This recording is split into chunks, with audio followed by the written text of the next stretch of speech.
It's about 2:30 in the afternoon here on Wednesday, February 18th, 2026. I was just gonna say it's pretty weird. The cows here, they're staying in the row. Patches jumped out and the dogs chased her back. I guess the dogs have some of that herding instinct. Anyway, the dogs are for sale. If you want some dogs to protect your sheep, give me a holler. I was planning on having starting flocks ready to go, but I'm not comfortable selling a starting flock just yet. I've got to get my own act together before I tell other people what to do and entrust animals with them. But anyway, I was planning on moving the cows today. I think I moved them here 2 days ago, and so they tend to go through a bale of hay in 2 days. See, these cows are not happy with the dogs. They tend to group up against them, which these dogs are not smart enough to realize that they're in trouble. Anyway, I was planning on moving the cows today. What I was going to do is take one of these bales of hay I have on the fence there. Unfortunately, the cows have been nibbling on them. They've been crossing the wire and nibbling on them. I've been trying to keep them in the row. But anyway, I was going to unroll a bale of hay and move the cows. But there's lots of hay left, and I wanted to show you that. And I was out here like wondering, like, what are they doing? Why are they not struggling for food? And why are they not munching on that hay? And I think the answer is we have grass. And the reason why I say that is because if you look the left versus right here, it looks like this side's a little bit lighter on the green grass than the right side. Sometimes I look at it and it seems like it's the same, but you know, there's grass. There's a good 2 or 3 inches of grass around this old manure paddy.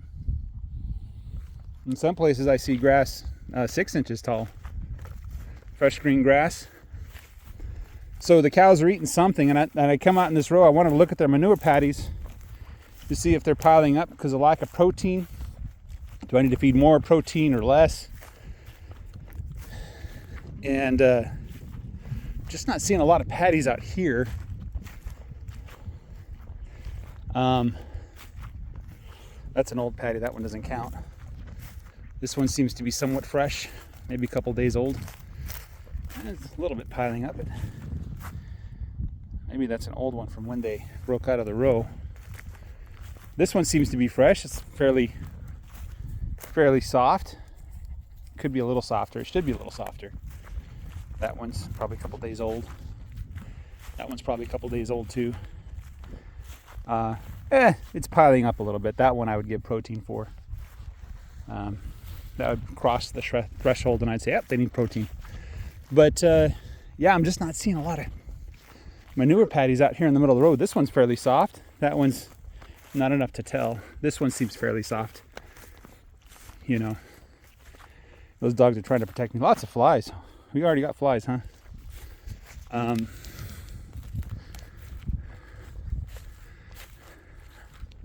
was talking with my neighbor. I've been buying cows from him for the past several years, and I wanted to get his beef in the restaurant. We'd have to go through a USDA certified processor, which we have one not too far from here. Just need to get a schedule. I don't know how bad the schedule is, but the story is I've been buying top quality Angus beef patties, and if you're watching this video, you're mature enough to understand how the business works. I spend about $2 a patty, and the Wagyu patties, again, it's a third pound of meat. I spend about $2 per patty.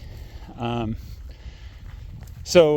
the burgers, I'm charging $7 for an Angus burger, and I'm charging $8 for a Wagyu burger. So you're just paying $1 for that name. I also kind of wanted to see if people liked it, and it turns out they do like it. And now my question is, do they like it because it has the word Wagyu on it, or do they like it because it's from Colleyville, Texas? Direct from the farm. And talking with customers, and we're still looking at patties. This one's a pretty good patty. That's on the spectrum of like too thin means there's too much protein, and then there's a certain ideal thickness, and then this is kind of on the upper end. I wouldn't feed protein if all the patties look like this. This one, on the other hand, is too much. Anyway, so I have a suspicion, talking with my customers, that they're buying the patties, the Wagyu patties, because they're local. And so I have this farmer here. He lives like 2 properties down from here. He is well known for his beef quality. The processor that he typically uses, they just sing his praises. They say his cows are always the best. He has a custom feed blend he uses to finish them. And he has his own way of doing things. He doesn't do rotational grazing, not like I do, but he does, rotate them through different pastures. And he has pretty good genetics too. I don't think it's the best genetics, but it's good genetics, good enough at least.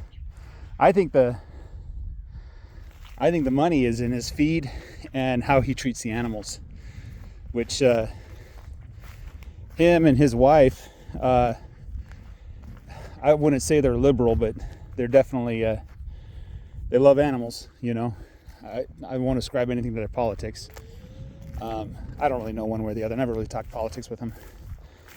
But, see that one, that needs some protein. I guess maybe there's this hay doesn't seem to have any urine in it. I don't know why they're not eating it. They ate more of the last row,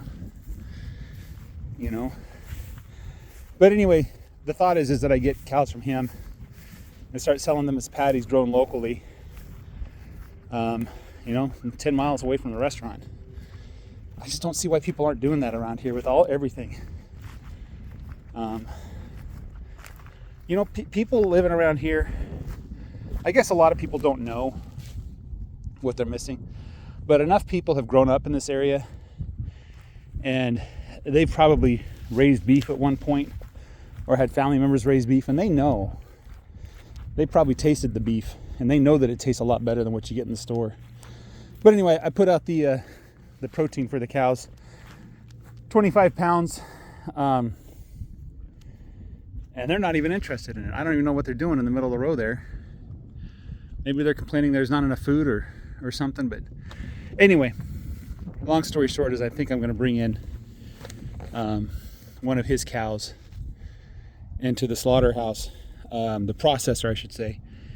And his idea, which is a perfectly sound idea, it's not a new idea by any stretch of the imagination, is we take the bulk of the meat and turn it into hamburger, and then we take those precious steaks like the prime rib roast and that kind of stuff, and we sell that separate, right? And so I'll probably just at the restaurant I'll say, hey, I have some of his beef for sale. If you want to buy some of his beef, we have steaks and stuff. It's frozen, obviously. The honest truth is I really don't see a big difference between frozen and not frozen. The quality difference comes in, I think, at the type of feed that you're giving them, the type of environment they're in, and how the animals are treated. Like if the animals are pampered in a low stress environment, they perform much better than they would otherwise. So there was that lady back in the 20s, I think, where she played music for the milk cows, which I think that's a bit much. But I'm lazy cow farms. There's 2 ways you can interpret that: is I'm a farm for lazy cows, or I'm a lazy cow farmer, right? And either way, I think it's a good interpretation. I want my animals to be lazy. I want them to wake up in the morning and the only thought in their mind is, what spot on the ground am I going to sit down and chew my cud? I don't want them to feel any threat from their surroundings. I want them to just have a perfectly peaceful life their entire life, right? Number one, I like animals. I don't think there's any reason why we need to mistreat them. And number two is I think it just makes the animal that much tastier to eat, right? And at the same token, I'm a lazy farmer. This is a lazy farm. I'm not here like tearing up the soil and spraying chemicals everywhere. I'm not like shooting the animals full of chemicals, and I'm not like super aggressive, like, oh, I think I heard a cough. Let's feed all the animals the antibiotics. I'm not doing that kind of thing, I'm not saying that doing that is necessarily bad. I certainly see why people do that. And if you you look at me through the corner of your eye, you might say, oh, you're a bad farmer because you're not treating things that are easily treated. But I made a decision that I'm going to try to get low maintenance animals, and I'm going to allow nature to cull what nature wants to cull. So I'm not going to have the highest or the lowest mortality rate by any stretch of the imagination. But mostly hands off, right? I don't want to touch the sheep if I don't have to, and I'm only going to touch them rarely, you know, if I ever do, and just get it over with when I do. I don't want to reach in there and grab one sheep out of the bunch. Speaking of which, there was a sheep that had a I probably won't talk about it. I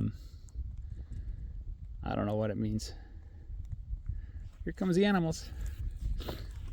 This is the off breeding cycle. So the animals that are open right now, they're going to be sold. And so I'm allowing that older bull to breed. Right. Look at you. Look at you're in pretty good condition for February. You're in really good condition. Who are you? You're number 4 or number 19? Can you show me your other ear? No. Good condition all around. That's number 10. She's doing a lot better than she was earlier. And it's metal tag. This one, I don't know what number. That's probably a one that was born before I started tagging them. So she was probably born in July of 21. There's Brownie. Brownie will never get fat. She doesn't know how to get fat. She doesn't know how to starve either. This is number 4. The tag fell out of her ear early on. Oh, this one's not doing too well. Who is that? She needs to go. If she's not doing that well right now, she's probably not a keeper. This is 413. I bought her as a calf. She was a couple months old. I think Yellow was her mama. I don't know exactly who her mama was. And then down there, that's Patches. Patches has got to go because she likes to cross the wire. But she gave me a beautiful calf. She's not big, and these are the calves that I have. I should probably get the bulls here, get them fixed. I think that one's a keeper. I think that one's definitely his baby, the South Pole bull's baby. Because I think the mama has colors, and this one's all red. So she was born, I believe it's a she. She was born in December, if I recall correctly. Yeah, it's a she. Yeah.